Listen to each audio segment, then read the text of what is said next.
बिस्मिल्लाहिर्रहमानिर्रहीम। अस्सलाम वालेकुम व्यूअर्स, उम्मीद करती हूँ आप सब खैरियत से होंगे। आपको अपने चैनल मिस हिना में वेलकम करती हूँ। तो क्लास हम लोग का class 10 math syntax book 4 chapter number 21 partial fraction continue है, जिसकी आज हम एक्सरसाइज 21.1 स्टार्ट करने जा रहे हैं।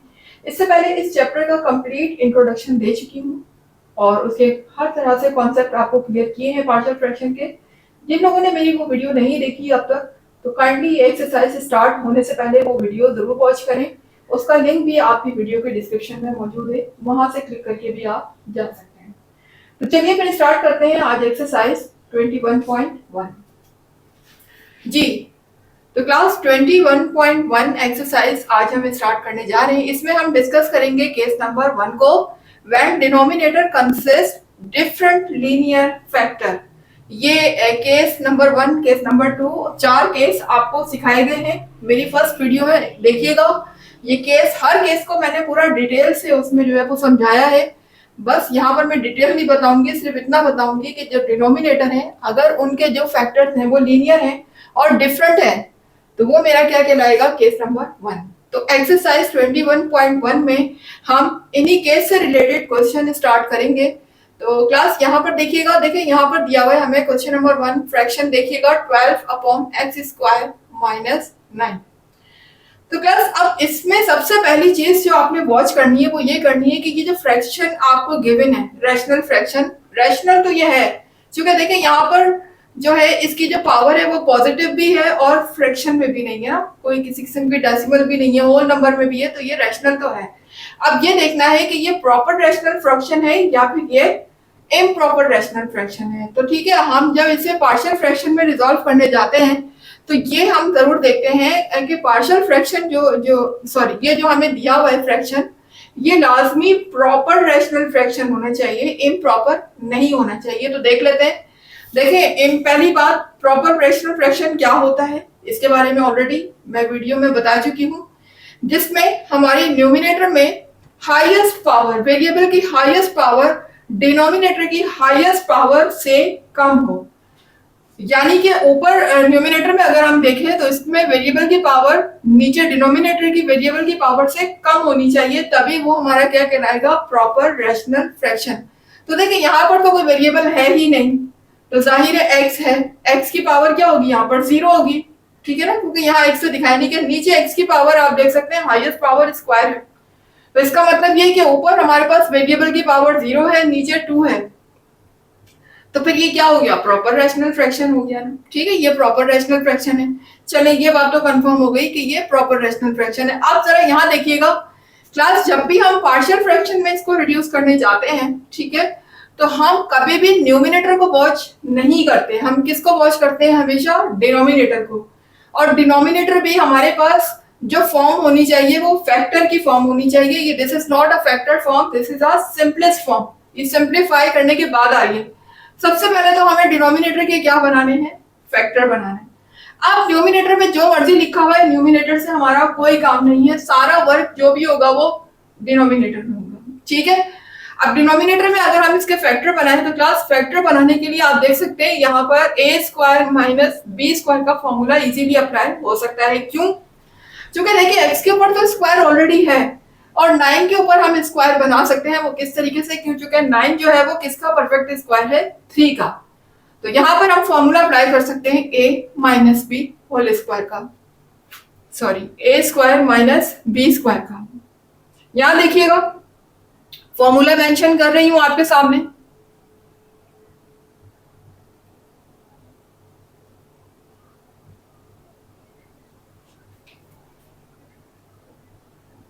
फॉर्मूला हमारा है a² - b² इक्वल है a - b into a + b, ठीक है। ये फॉर्मूला हमारे सामने है। अब जरा देखिएगा यहाँ पर a² - b²। सबसे पहले तो हमें स्क्वायर की फॉर्म इसको बनानी होगी, तो बना लेते हैं।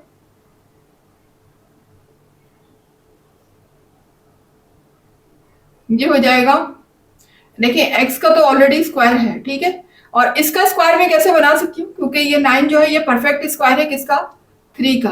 तो मैं 3 के ऊपर होल स्क्वायर कर सकती हूँ, तो देख सकते हैं ए स्क्वायर माइनस बी स्क्वायर बन चुका है। ये ए के ऊपर भी होल स्क्वायर आ गया, बी के ऊपर भी। अब हम इजीली इसके प्लेस में ये ब्रैकेट का यूज कर सकते हैं, a minus B into A plus B. This is x जो है वो रिप्रेजेंट कर रहा है x को, सॉरी x रिप्रेजेंट कर रहा है a को, जबकि 3 रिप्रेजेंट कर रहा है b को। तो हम यहाँ फॉर्मूला अप्लाई करने जा रहे हैं, 12 अपॉन a माइनस बी यानी कि x minus 3, a plus B यानी कि x प्लस 3। ठीक है, अब आप देख सकते हैं कि ये हमारे पास प्रॉपर रैशनल फ्रैक्शन आ चुका है और डिनोमिनेटर में फैक्टर्स भी आ चुके हैं। ठीक है, तो क्लास अब यहाँ पर हमें जो काम करना है वो ये करना है कि इसको हमें सपोज करना होगा। ठीक है, पार्शियल फ्रैक्शन में ब्रेक करने के लिए हमें इसको सपोज करना होगा। किस तरह सपोज करेंगे देख लीजिएगा। लेट ये जो पूरा हमें दिया हुआ है 12 अपॉन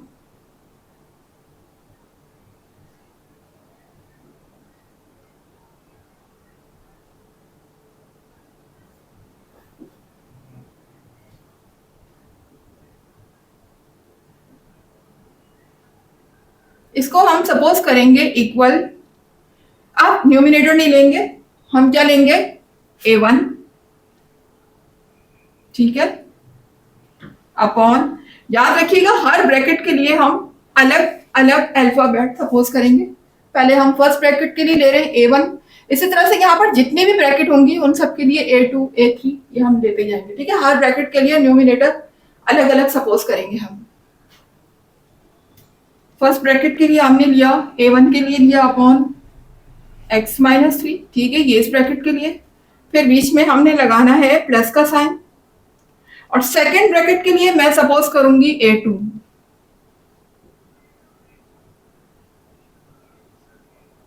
ये हो जाएगा x प्लस 3 इस तरीके से। ठीक है, ये आप देख सकते हैं, ये सबसे पहला काम हमने क्या कर लिया, यहाँ पर इसको सपोज कर लिया। ठीक है, तो क्लास बेसिकली हमें यहाँ पर a1 और a2 फाइंड करना है। ठीक है ना, और a1 a2 फाइंड करने के लिए इसको अभी आप आगे सॉल्व भी करेंगे। सबसे पहला काम आप ये कीजिएगा, इसको नाम दे दें इक्वेशन 1 का। ठीक है, इक्वेशन 1 का नाम दे दिया हमने। अब इनको हम फर्दर सिंप्लीफाई करना शुरू करते हैं। तो क्लास यहाँ पर हम सिंप्लीफिकेशन कुछ इस तरीके से करेंगे, ये देखिएगा 12 अपॉन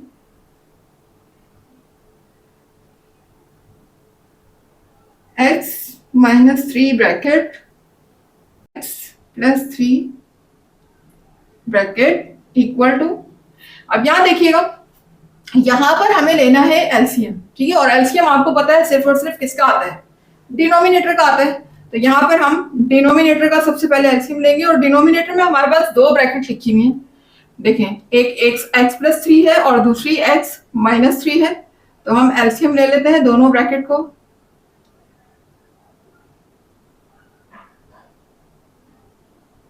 एलसीएम में दोनों ही ब्रैकेट आ जाएंगी, x माइनस 3 भी आ जाएगा और x प्लस 3 भी आ जाएगा। ठीक है, तो क्लास आप जरा देखिएगा कि एलसीएम लेने का इनका क्या प्रोसीजर है। यहाँ पर सिर्फ नंबर नहीं है कि हम पहले क्या करते थे कि इसके टेबल को इतना पढ़ते थे कि ये आ जाए, फिर हम न्यूमिनेटर को उससे मल्टीप्लाई कर देते थे, ऐसे ही होता था। लेकिन यहाँ पर मल्टीप्लाई नहीं करना आपने, यहाँ पर इस तरीके से एलसीएम लेना है। और से देखिएगा, देखें a1 के डिनोमिनेटर में लिखा हुआ है x माइनस 3। ठीक है, जबकि एलसीएम के मुताबिक हमारे पास कितनी ब्रैकेट है, x माइनस 3 और x प्लस 3। ठीक है, तो ये एलसीएम हमें क्या कह रहा है, एलसीएम हमें ये कह रहा है कि भाई a के पास a1 के पास ये दोनों ब्रैकेट होनी चाहिए, x माइनस 3 भी होना चाहिए, x प्लस 3 भी होना चाहिए। लेकिन इसके पास क्या है, सिर्फ एक ब्रैकेट है x माइनस 3, तो दूसरी ब्रैकेट तो मिसिंग है ना, यहाँ पर दूसरी तो है नहीं। तो अब हम क्या करेंगे, a1 के साथ x प्लस 3 को पुट कर देंगे, x प्लस 3 को मल्टीप्लाई कर देंगे। क्लास इस तरीके से भी आप समझ सकते हैं। और दूसरा तरीका इसका ये भी हो सकता है कि आप देखें a1 के नीचे दो भी डिनोमिनेटर लिखा हुआ है x माइनस 3, नीचे एलसीएम से वो वाली ब्रैकेट को आप कैंसिल कर देंगे, यानी x माइनस 3 से x माइनस 3 को कैंसिल कर दें। कहाँ, अपने माइंड में, यहाँ नहीं कैंसिल करना आपने कि यहाँ कैंसिल कर दीजिएगा। अपने माइंड में आपने सोच लिया कि x माइनस थ्री से x माइनस थ्री कैंसिल हो गई। अब बची कौन सी ब्रैकेट, x प्लस थ्री बची ना, जो बची वो a1 से क्या हो जाएगी, मल्टीप्लाई। तो दोनों तरीके से होंगे, जिस तरह भी आपको समझ आ रहा है आप उस तरीके से एलसीएम ले सकते हैं, ठीक है। इसी तरह से यहाँ देखिएगा a2 के नीचे कौन सी ब्रैकेट लिखी है, x प्लस थ्री। तो x प्लस थ्री से एलसीएम में जो हमारी दो ब्रैकेट है x प्लस थ्री से क्या हो गई, कैंसिल हो गई। और यहाँ पर बची कौन सी ब्रैकेट, x माइनस थ्री, जो मेरे पास रिमेनिंग होगी वो मल्टीप्लाई किससे हो जाएगी, a2 से। तो हम a2 को मल्टीप्लाई कर देंगे किससे, x माइनस थ्री से, ठीक है। यूं समझ लें कि दोनों ब्रैकेट को हमें वन बाय वन क्या करना होता है, कैंसिल करना होता है। यहाँ हमने x माइनस थ्री को कैंसिल किया अपने माइंड में, जो रिमेनिंग होगी वो न्यूमिनेटर, इसके न्यूमिनेटर से मल्टीप्लाई हो जाएगी। इसी तरह यहाँ x प्लस थ्री से x प्लस थ्री हमने अपने माइंड में कैंसिल किया, रिमेनिंग हमारे पास बची x माइनस थ्री, वो मल्टीप्लाई किससे हो गई, a2 से। आई होप कि एलसीएम का तरीका आपको समझ आ रहा होगा। अच्छा क्लास, अब जरा एक बात देखिएगा यहाँ पर, क्योंकि आप माशाल्लाह से आप इतने क्वेश्चन कर चुके हैं, अगर हम डायरेक्ट भी करते हैं तो आपको समझ आ जाना चाहिए। वो इस तरह से कि देखें, ये मैथ्स का रूल है कि इक्वेशन के एक तरफ अगर कोई भी चीज डिवाइड हो रही हो तो वो इधर लेकर आने पर क्या हो जाती है, मल्टीप्लाई हो जाती है। या इधर डिवाइड हो रही है, अगर हम इसको इधर शिफ्ट करेंगे तो ये मल्टीप्लाई हो जाएगा। तो भाई हम इसको शिफ्ट करके उधर लेकर जाएं और ले जाने के बाद इसको मल्टीप्लाई करें और फिर हम इनको कैंसिल करें, यानी कि उधर जाके मल्टीप्लाई होगा ना। और फिर देखें डिनोमिनेटर में भी यही चीज ब्रैकेट लिखी हुई है, ये दोनों ब्रैकेट इस दोनों ब्रैकेट से क्या हो जाएंगी, यहाँ कैंसिल हो जाएंगी। तो भाई वो काम, वो स्टेप आगे स्टेप में करने के बजाय हम यही कर लेते हैं, मतलब हम इनको डायरेक्ट यहाँ पर ही कैंसिल कर देते हैं। ये देखें, इस तरीके से आप डायरेक्ट भी कैंसिल कर सकते हैं, ठीक है ना। उसके बाद देखिएगा अब हमारे पास रिमेनिंग क्या बचा, 12 is equal to a1 bracket x plus three plus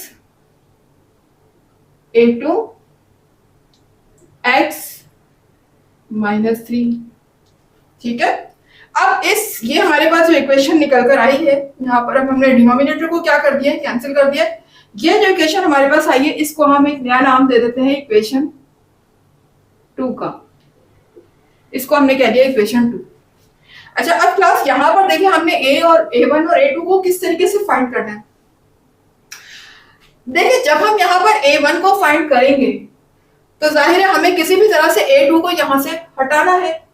इसी तरह से जब हम a2 को फाइंड करेंगे तो हम चाहेंगे कि a1 यहाँ से हट जाए ताकि a2 अकेला रह जाए। जो भी वेरिएबल जो भी कांस्टेंट अकेला रह जाएगा, सिंगल रह जाएगा, हमें उसकी वैल्यू फाइंड करना क्या हो जाएगी, इजी हो जाएगी। हम तो यही चाहेंगे ना कि जब मैं a1 फाइंड करूं तो a2 ना हो।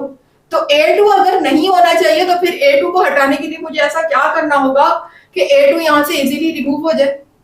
भाई a2 किससे मल्टीप्लाई हो रहा है, x माइनस थ्री से मल्टीप्लाई हो रहा है ना। तो अगर मैं यहाँ पर x की प्लेस में प्लस थ्री को रख दूं, भाई ये माइनस थ्री है, ये प्लस थ्री है, तो क्या होगा, प्लस थ्री से माइनस थ्री कैंसिल हो जाएगा। कैंसिल होगा तो ब्रैकेट के अंदर क्या आ जाएगा, जीरो आ जाएगा। और जीरो किसी भी नंबर से मल्टीप्लाई होता है तो उसको क्या कर देता है, जीरो कर देता है जी। तो ये क्या हो जाएगा, फिर जीरो हो जाएगा। जब ये जीरो हो जाएगा तो हम इजीली किसकी वैल्यू फाइंड कर लेंगे, a1 की वैल्यू फाइंड कर लेंगे। समझ लीजिए कि यहाँ पर हमें a2 को मारना है, ठीक है ना। मारने के लिए हमें क्या करना होगा, x की वैल्यू को वो रखना होगा जिससे ये दोनों वैल्यू आपस में कैंसिल हो जाए और ये जीरो हो जाए, ताकि ये a2 से मल्टीप्लाई होकर a2 भी खत्म हो जाए। आई होप कि आपको समझ आ रही होगी बात। तो यहाँ एक सेंटेंस लिख लीजिएगा, to get a1 put x is equals to plus three. Minus three तो यहाँ ऑलरेडी है ना, इसके साइन का अपोजिट लगाएंगे ना, प्लस थ्री, जब भी तो कैंसिल होगा। माइनस थ्री नहीं लगा दीजिएगा, फिर कैंसिल नहीं होगा, फिर तो ऐड हो जाएगा। सेम साइन फिर एडिशन होती है, ठीक है। आपने डिफरेंट साइन लेना है। यहाँ माइनस थ्री है तो हम प्लस थ्री लेंगे। To get a1 put x is equals to 3 in equation, क्या नाम दिया है हमने इस इक्वेशन को, इक्वेशन 2 का नाम दिया, इन इक्वेशन 2। और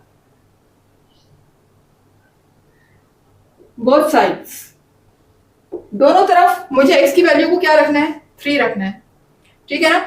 अब यहाँ तो चूंकि x है ही नहीं ना, हमें सिर्फ यही रखना है। इक्वेशन में देखिएगा अब यहाँ पर 12 है is equal to a1, x की प्लेस में हमें क्या रखना है, 3 रखना है, प्लस 3, ठीक है। आगे क्या लिखा हुआ है, प्लस a2, x की प्लेस में 3 आ जाएगा, क्योंकि हम ये पहले कह चुके हैं कि x की प्लेस में हमने क्या रखना है, 3 रखना है। किस में रखना है, इक्वेशन 2 में रखना है, ठीक है। यहाँ हो जाएगा -3। अब ये a2 देखें यहां से किस तरह से रिमूव होगा कि ये +3 से -3 क्या हो गया, कैंसिल हो गया, कैंसिल हो गया ना। जब +3 से -3 कैंसिल हो गया, अब मेरे पास देखिए यहाँ पर क्या बचेगा, ये देखिए मल्टीप्लाई होगा तो ये क्या हो जाएगा, 3 + 3 6 हो जाएगा, ठीक है। और यहां पर देखें a2 ब्रैकेट में क्या आ जाएगा, 0 आ जाएगा। जब हमारा ब्रैकेट में 0 आ गया और a2 जब 0 से मल्टीप्लाई होगा तो ये पूरी टर्म क्या हो जाएगी, 0 हो जाएगी। जब ये 0 हो जाएगी तो हमें इसको नेक्स्ट स्टेप में लिखने की जरूरत ही नहीं है, हम डायरेक्ट किसकी वैल्यू लिखेंगे यहाँ पर, a1, ठीक है जी। तो क्लास यहाँ पर अब देखें ये इक्वेशन मेरी क्या बन जाएगी कुछ जी। तो अब जरा देखें यहाँ पर हम इसको लिखेंगे कैसे, याद रखें ये जो नंबर हमारा लिखा हुआ है ये हमेशा a से पहले लिखिएगा, 6 को हमेशा हम a से पहले लिखेंगे और a1 को हम लिखेंगे बाद में, ठीक है। और इसको अब लिखने की जरूरत नहीं है इसलिए क्योंकि ये 0 बन चुका है, 0 किसी भी चीज से मल्टीप्लाई होता है आपको पता है वो 0 हो जाता है, तो a2 यहाँ पर 0 हो गया, इसको हम नहीं लिखेंगे। अब देखिए मुझे वैल्यू फाइंड करनी है a1 की, तो मैं यहाँ पर 6 क्या हो रहा है, मल्टीप्लाई, इधर जाने के बाद डिवाइड हो जाएगा। ये लीजिए ये 6 को मैं इधर ले गई तो ये डिवाइड हो गया, यहाँ पर a1 सिंगल रह गया, ठीक है। अब यहाँ पर हम कैंसिल कर देंगे, 6 1 ज़ा 6 एंड 6 2 ज़ा 12। तो a1 की वैल्यू मेरी यहाँ पर क्या आ चुकी है, 2 आ चुकी है, ठीक है। a1 किसके इक्वल आ चुका है, 2 के। सेम इसी तरह से जब हम a2 को फाइंड करेंगे, इक्वेशन 2 में देखिएगा जब हम a2 फाइंड करेंगे तो हमें a1 को खत्म करना होगा, ठीक है, यानी a1 को हटाना होगा यहाँ से ताकि हमें इजीली a2 की वैल्यू मिल जाए। तो a2 को रिमूव करने के लिए मुझे क्या करना होगा, यहाँ पर +3 है तो मैं अपनी तरफ से x की वैल्यू यहाँ पर क्या पुट करूंगी, -3। इक्वेशन में मैं -3 पुट करूंगी ताकि यहाँ पर -3 से +3 क्या हो जाए, कैंसिल हो जाए। जब ये कैंसिल हो जाएगा तो यहाँ 0 रह जाएगा और 0 उसी तरीके से जैसे यहाँ 0 a2 से मल्टीप्लाई हुआ, यहाँ जब a1 से मल्टीप्लाई होगा तो a1 रिमूव हो जाएगा और इजीली हमें a2 की वैल्यू मिल जाएगी। उम्मीद है कि यहाँ तक आपको कॉन्सेप्ट क्लियर हो रहा होगा। तो यहाँ पर सेम वही सेंटेंस लिख दीजिएगा, to get a2 put x is equal to, क्योंकि अब हमें a2 चाहिए, हमें a1 को रिमूव करना है, तो अब मुझे यहाँ पर 3 का अपोजिट लगाना होगा, +3 का अपोजिट -3, तो हम यहाँ पर लिखेंगे -3, x is equal to -3 in equation, क्या नाम है इक्वेशन का, इक्वेशन 2 ऑन बोथ साइड्स, ठीक है। बोथ साइड जरूर लिखिएगा, इसलिए बेशक यहाँ पर अभी x नहीं है लेकिन आगे चलकर जब हम इसके मजीद क्वेश्चन सॉल्व करेंगे तो यहाँ भी x आ रहा होगा, तो यकीनन वो x की वैल्यू इस इक्वेशन के दोनों तरफ पुट होगी, ठीक है। तो अब इत्तेफाक से यहाँ कोई x ही नहीं है, सिर्फ नंबर है, तो पुट यहाँ पर हम करेंगे सिर्फ। तो देखिएगा 12 इज इक्वल टू a1 जी, x की वैल्यू क्या रखनी है, -3, तो जहां पर x है वहां पर हम रखेंगे -3, आगे लिखा हुआ है +3, इसी तरह आगे देखिएगा +a2,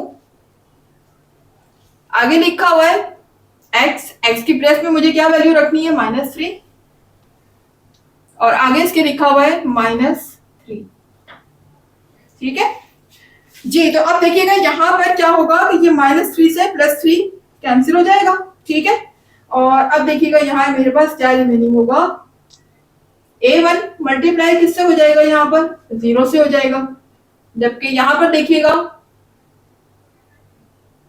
A2 किसके इक्वल हो जाएगा, ये देखिए -3 दोनों के साथ सेम साइन है, माइनस माइनस क्या होगा प्लस होगा, लेकिन साइन किसका रहेगा माइनस का, तो ये हो जाएगा 3 + 3 6, लेकिन 6 के साथ माइनस साइन भी आएगा।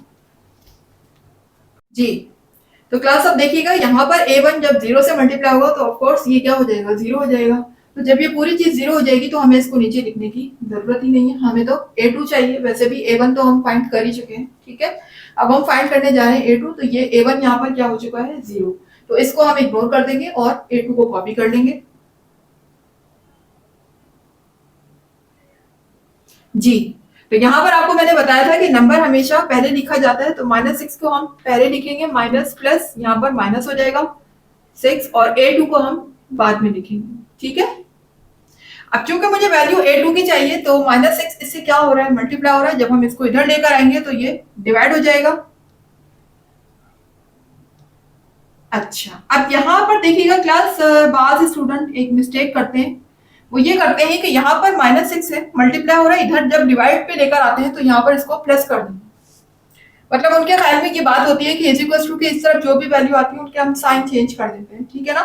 तो वो ये सोचेंगे कि यहाँ माइनस है तो इधर आने के बाद ये प्लस हो जाएगा, लेकिन क्लास देखें उस वक्त क्या होता है, क्यों प्लस होता है क्यों माइनस होता है। अगर इस साइड पे वो वैल्यू प्लस हो रही होगी या माइनस हो रही होगी तब हम इसको जब इस साइड पे शिफ्ट करेंगे तो उसका साइन चेंज होगा, ठीक है ना। लेकिन यहाँ पर प्लस या माइनस का कॉन्सेप्ट नहीं है, यहाँ पर मल्टीप्लाई हो रहा है, -6 A2 से क्या हो रहा है मल्टीप्लाई हो रहा है। तो जब ये डिवाइड में आएगा तो माइनस के साथ आएगा, यहाँ पर माइनस साइन रिमूव नहीं होगा। डिवाइड और मल्टीप्लाई की प्रॉपर्टी इधर चल रही है, ठीक है। प्लस और माइनस जब हो रहा होता है जब हम साइन को चेंज करते हैं, यहाँ पर साइन चेंज नहीं होगा, ठीक है। तो गलती मत कीजिएगा कि आप इसी को इस तरफ लेकर आए तो डिवाइड तो किया, जो किया साथ साथ उसका साइन भी चेंज कर दिया, नहीं ऐसा नहीं होता, ठीक है। साइन कब चेंज होता, अगर ये यहाँ पर माइनस हो रहा होता A2 से तो फिर यहाँ शिफ्ट होने के बाद ये प्लस हो जाता, लेकिन ये मल्टीप्लाई हो रहा है तो हम इसको क्या कर रहे हैं डिवाइड कर रहे हैं। तो जब डिवाइड करते हैं तो वो नंबर उसके साइन के साथ ही डिवाइड होता है, ठीक है। इसी तरीके से अगर डिवाइड हो रहा हो तो वो साइन के साथ ही मल्टीप्लाई होगा, साइन चेंज नहीं होगा, ठीक है। अब यहाँ पर हम कैंसिल कर देंगे तो ये होगा 6 1 6 6 2 12, ठीक है। तो A2 की वैल्यू मेरे पास यहाँ पर क्या आ चुकी है जी -2, ठीक है। माइनस भी तो लगा हुआ है ना, अब ये माइनस साइन नीचे तो 1 आ गया, 1 की कोई हैसियत नहीं उसको हम हटा देंगे, लेकिन माइनस साइन 2 के साथ आ जाएगा, ठीक है। तो आप देख सकते हैं कि A1 मेरे पास पहले ही आ चुका था जो कि 2 था, और A2 अब मेरे पास क्या आ चुका है, लिख देती हूँ इसके बराबर में। A2 मेरे पास आ चुका है -2, ठीक है। दोनों आ चुके हैं मेरे पास, A1 भी आ चुका है और A2 भी आ चुका है। जी तो क्लास अब हम A1 और A2 की वैल्यूज को इक्वेशन 1 में पुट करने जा रहे हैं, तो यहां लिख दीजिएगा put the values of A1 and A2 in equation 1, ठीक है। नाम इसीलिए मैंने अलग अलग दिए, इसको 1 दिया इसको 2 दिया, यहाँ पर 2 में मत रख दीजिएगा, कहाँ रखना है आपको 1 में रखना है, जो हमने स्टार्ट में बिल्कुल सपोज की थी जो इक्वेशन, वो वाली इक्वेशन, ठीक है। अब जब मैं A1 में रखूंगी इन वैल्यूज को तो क्या हो जाएगी इक्वेशन, देखिएगा 12 अपॉन x -3 ब्रैकेट x + 3, ठीक है, इज इक्वल टू A1 की प्लेस में हम क्या रख देंगे 2 रख देंगे, नीचे लिखा हुआ x -3, जबकि A2 की प्लेस में हमारी वैल्यू आ जाएगी -2, अपॉन में लिखा हुआ है x + 3। जी क्लास अभी भी आप देख सकते हैं कि फर्दर सिंप्लीफाई हो सकता है, आप देख सकते हैं यहाँ पर ये -2 है, ब्रैकेट लगा दिया करें जहां माइनस आए, और बाहर मेरा ब्रैकेट से बाहर देखिए क्या साइन लगा हुआ है, प्लस लगा हुआ है, तो ये माइनस प्लस क्या हो जाएगा माइनस हो जाएगा। एक स्टेप और कर देते हैं,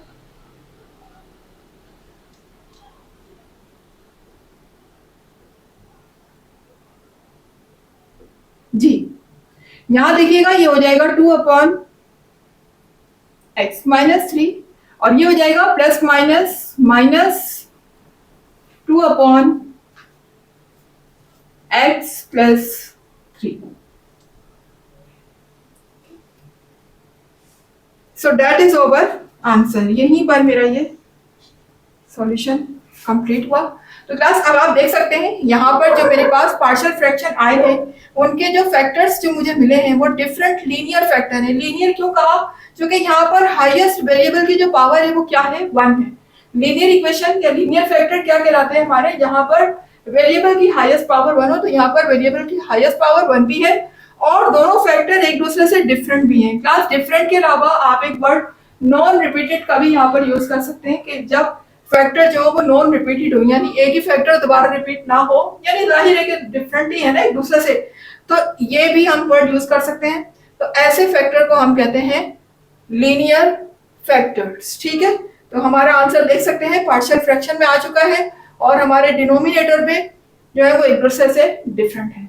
दिस इज केस नंबर 1। तो यहाँ पर मेरा आंसर कंप्लीट हुआ।